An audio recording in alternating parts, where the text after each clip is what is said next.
आपकी थी, आप माला पहना के 3-3 दिन पहले उठा करके क्या किया उसके साथ? 2-2 दिन तो ये किडनैपिंग कर रही है पुलिस यहाँ की छत्तीसगढ़ की। और आज जो रिपोर्ट नहीं लिखा जा रहा है तो थाना क्यों खोल के रखे हैं? बंद करें, हम तो यहीं बैठेंगे, महीनों बैठेंगे हमारे साथ जब तक रोजनामचे में रिपोर्ट दर्ज नहीं होगा। अब मुख्यमंत्री आदिवासी है, लेकिन मुख्यमंत्री तो षड्यंत्रकारी है, 420 कर रहा है। ओपी चौधरी वो तो सब उद्योगों का दलाली कर रहा है, वो तो पिट्ठू है, दलाल है, फालतू है, इन लोग का पट्टा पहन रखा है। तो ये जो अपराधी हैं इनको हम नहीं लगवाएंगे। रिपोर्ट दिखाने के लिए आए हैं, ये लोग षड्यंत्र किए हैं और किडनैप किए हैं, अपहरण 420 किए हैं।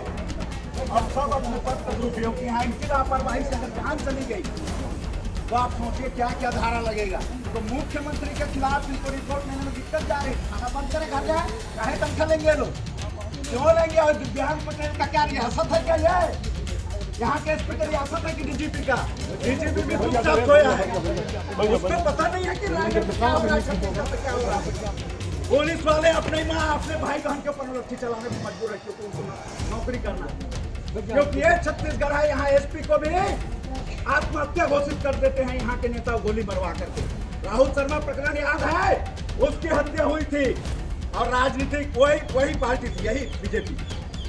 तो उसके किसी नेता ने उसको हत्या करवा दिया। तो पुलिस वाले भी मर रहे हैं, लेकिन उनकी मजबूरी है। लेकिन कई जगह तटस्थ खड़े हैं।